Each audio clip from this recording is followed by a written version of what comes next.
Hello, I'm Kyle Johnson from MustangsTV.com here with Loretta High School head football coach Lee Boyd. Coach Boyd, I want to talk a little bit about the game last night.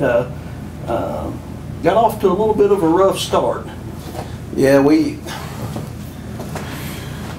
started off the year like a lot of teams that are playing their first ball game.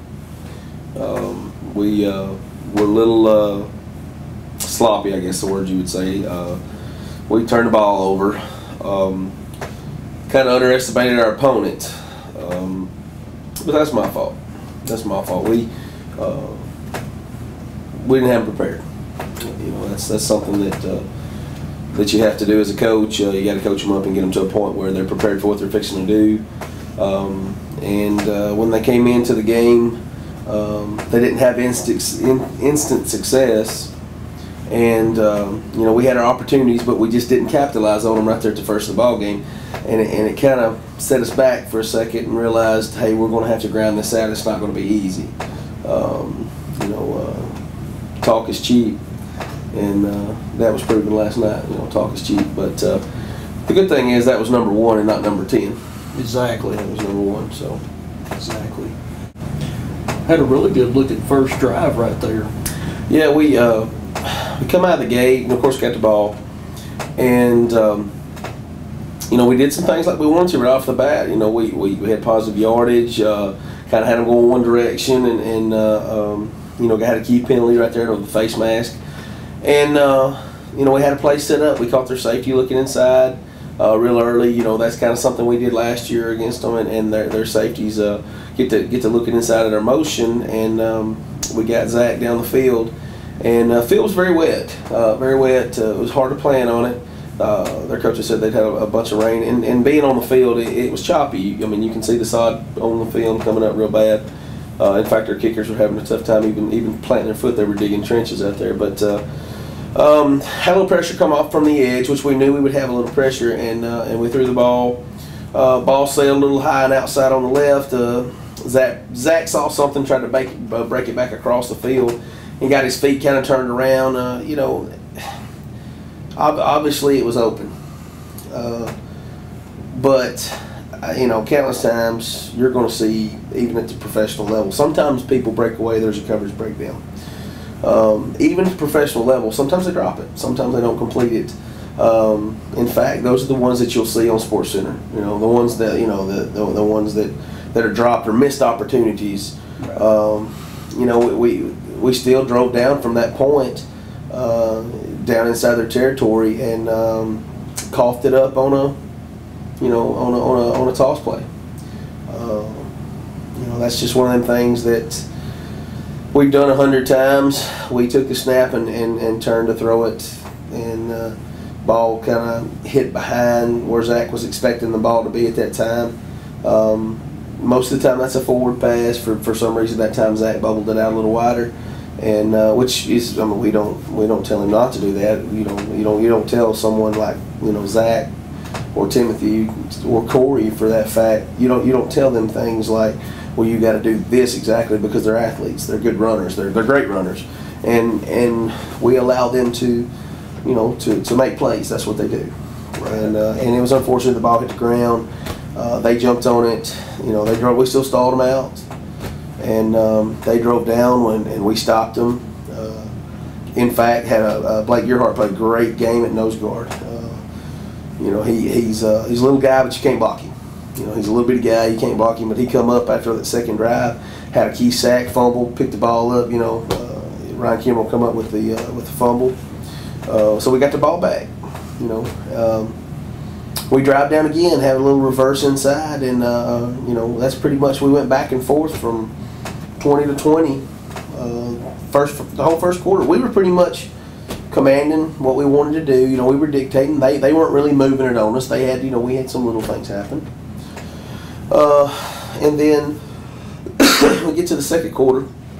We had a punt that you know, we kind of give them a short field, and had some pressure. The snap wasn't really great, and our punt wasn't what our standards are, you know. And so we kind of give them a short field, And in that short field, we still were holding our own. It took them 6 or 7 or 8 plays to get it in from the 40-yard line. They went up 7-0. We weren't panicking or anything. Our kids weren't panicking. Right. Then we come right back out. Was driving deep down in our territory, and Corey bounced a spinner to the outside, which is a belly play for us. And the safety come up and hit. He hit right on the ball. Hit Corey right in the breadbasket where the ball was at. That happens to even some of the best athletes in the world that run the football. They just got hit perfectly. Ball pops out. We scramble for the football, but they pick it up. That's another short field for our defense. They proceeded to put more people in the box than we could bring up. It's kind of how that works. If you have 4 deep, then they want to run it. If you have 3 deep, they're going to pass it. So it's kind of a catch-22 there. What do you do? What are they better at? And last year, obviously, they beat us on the run, on the pass. This year, they were a lot bigger physically than we were. They were a lot bigger physically than they were in the years past. Right. Even their backs were big, and so we thought, well, we'd rather them run the football, and they just kept getting to our linebackers. Our linebackers, we couldn't get them underneath where they couldn't scrape like we wanted them to come off the blocks, and so we were giving them 4 and 5 yard chunks, and had a penalty down inside, face mask or something on our defense.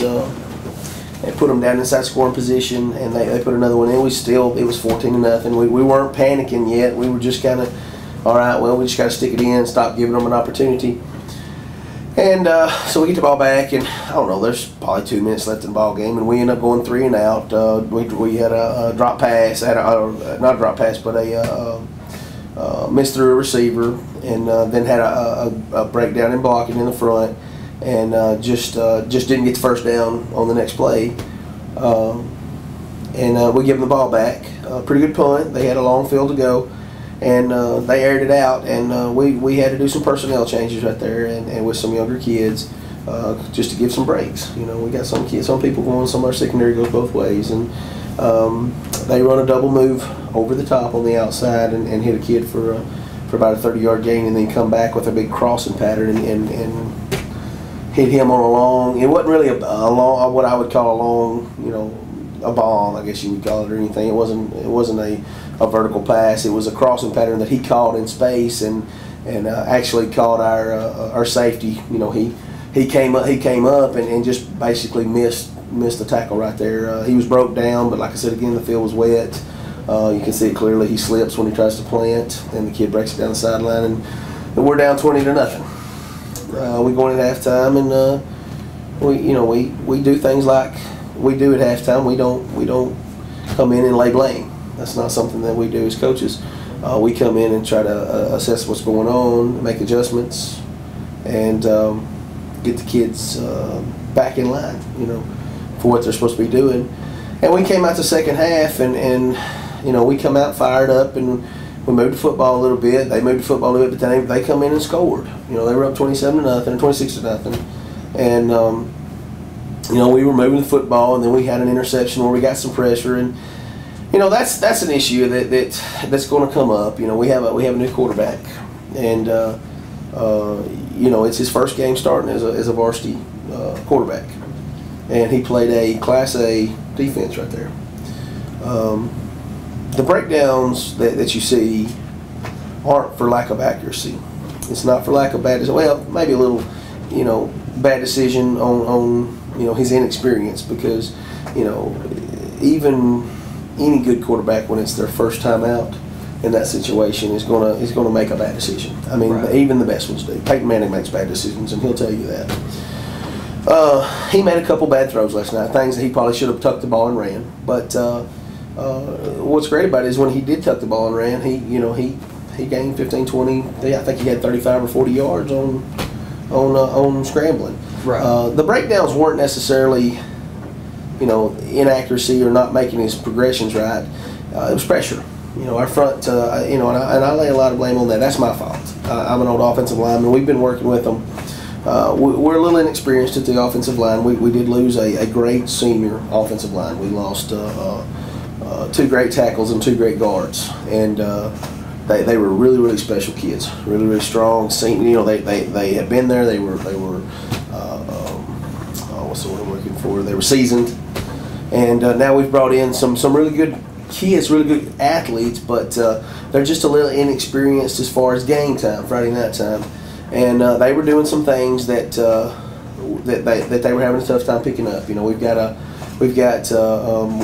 let's see, 3 seniors, 2 juniors, and a sophomore on our line, so we're not necessarily a senior line like we were last year, and they were bringing some pressure in. And if you've never been out there, I mean, when pressure's in your face, and you're told to throw a football, you throw the football. And one time he underthrew a receiver. It wasn't because he didn't, it wasn't because he don't have enough arm. It's because that he had some pressure on him, and he had a tough time setting his feet and getting the ball down there. That all comes with time and experience. Obviously we had a great drive there at the end of the football game. Mason Purser, had an injury. We seem to think that he's going to be all right. X-rays come back negative. He's got some wiggle. They're going to do some more tests to make sure that the knee's okay. Basically, he took a helmet just below the right kneecap. Foot didn't hang in the ground, but he kind of went numb on the outside. We're hoping it was just maybe some damage to the muscle there, such as a bruise or a Charlie horse. But he had a great interception down there on the goal line, and we drove it down. We realized at that time that they were bringing, they could pin their ears back. They were up by 26 points, and they were bringing pressure. They were bringing 9 and 10 guys at a time. So we were getting man coverage on the outside. We threw some quick slants, some quick outs, and some other things that we could get open. Move the ball down the field pretty good. When we get inside the 20, we like to put T and Zach to work. Right. And that's what we did. We had a little bootlegger on the corner. Matt got down inside there real tight, and then obviously we let Timothy stick it in. Nick Green did a great job of kicking an extra point. And then, we put some of our younger ones in right there to give them a little experience and, of course, to preserve ourselves. But very disappointing loss for me, okay? Not because, I'm disappointed in my kids. I'm just disappointed because I don't like losing. Right. I can be honest with you. I don't like losing. I didn't like losing when I was here. I don't like losing while I'm coaching here. I don't like letting anybody down, and I want those kids to have success. It's not about whether or not I have success. It's really about those kids. They work so hard. They put their time in. They sacrifice. They give a piece of themselves, right? And they do all they can do. And I want them to be successful. This week will define what kind of character the team has, how they respond to this. We got hit in the mouth. And what defines you as a man isn't that you're going to if you get knocked down or not. Okay, that's not what defines you as a man. We're all going to get knocked down. Right. What defines you as a man or as a person, let me say that, as a person, that's how you get back up. And, exactly. It's how you get back up. And life's like that. Football is a game. It kind of mimics life. That's what we do around here. I told him last night. I said, what defines you as people is how you fix things when they don't go your way. Because life doesn't always go your way. There's going to be things that happen when you work for someone that you're not going to like. There's going to be situations that happen when you get a wife and kids that's going to be tough. And you're going to have to make some decisions and do some things that may not be popular. They may not be fun. Right. They may require work, and they may require you swallowing your pride a little bit. But what makes you a man is how you take care of yourself when things don't go like they're supposed to. So we're going to do that. I'll promise you this: we're going to keep fighting. We're going to keep coaching, and we need your support because we've got a long season, and we need these bleachers filled because these boys are going to fight. I promise you. I have the utmost faith in them. I wouldn't trade them for any other team in the state of Tennessee. I really wouldn't. I love where I'm at. I love the kids that are here. They've got a great attitude about things. But if I won every ball game that I ever coached or ever played in, I probably wouldn't play football. Exactly. I just really wouldn't because That's not what it's about for me. It's about the experience. I love to win football games. Don't get me wrong. Right. But that's not what it's all about all the time. Because if you won every one you played in, you wouldn't play it. Exactly. It would be boring. So, you know, that's a positive to look at, I guess, if I can take one out of it. Other than that, I'll promise you that we'll coach them up, and you can chalk this one up to me. I should have had them better prepared. But we'll keep working. We'll see you next Friday when we go to Summit. And looking forward to next Friday. Obviously, we're traveling over to Summit High School, still a brand new school. Yeah. Game time 7 o'clock. Mm-hmm. Can you give us a little preview of maybe what you've seen on film from Summit and what we're going to be facing? Sure. Maybe a little plan that we've got. Yeah, they're obviously they are still young, but they're very, very, very talented. They have great athletes, pretty good skilled people, big linemen. It's not going to be the same attack that you saw East Hickman come out with the spread system attack, the Tony Franklin system. They'll run more about an inside veer, midline, belly look. They like to run that kind of stuff. Right now, this is what we talked about in our coaches meeting. People say, well, are they better than us? Are we better than them? Right now, they're 1-0. We're 0-1. They're better than us. I mean, that's the only way we know to look at it. Right. We got beat, and they won. So right now, they're a better football team than we are on paper. And, I guess when we went to East Hickman, we were probably a better football team on paper than East Hickman was, but obviously they didn't listen to the paper. And we're not going to listen to the paper either. We'll fight, I promise you. We're going to become very intensive this week on some of our things. We're going to change, some things that we do. We don't abandon what we do. Our scheme was pretty much dead on for what we wanted to do at East Hickman. We had our opportunities. We had some fumbles and stuff. So, you don't change your scheme just because you don't win. Right. You don't. If you run the veer, you run the veer. If you run the spread, you run the spread. Just because you don't win, no, you don't abandon all. And so we're going to kind of do that with them too. We're going to hit them. I promise you that. I mean, we hit them last night, but we're going to hit them, and we're going to play hard until they make a stop. Looking forward to it, Coach. As always, you can catch all the action here on MustangsTV.com. We'll have the game live. Pre-game starting about 6:50 p.m. Coach, as always, you look at any game and you always see some positives. Even in a loss. What are some positive things that you saw out there Friday night? One of the main positives that I saw is we didn't back down from anybody. When we come out and they obviously were a little more physical than what I guess that the kids maybe felt like they were going to be, because if you ever played, you kind of have it in your mind what they're like before you get there, and I guess they didn't realize that they were going to be as physical. Right. And because they're traditionally a passing team that doesn't get that physical. But some positive things, we didn't back down. We let our bodies fly. Right. When we did tackle there. You could hear the pads popping. We did do that. Defensively, we played a very good ball game for exception of about 4 or 5 plays. We had one breakdown in the secondary, which we knew would probably happen, and that was about it. We came up, our secondary played great. We had opportunities to pick balls off that we didn't do, but we were in position every time to make a play. That's a positive. This time last year, were we in position to make plays? No, not really. We weren't there yet. We didn't even have people. They had people running down the field. We were touching them, right. And we had positions we were in position to make plays.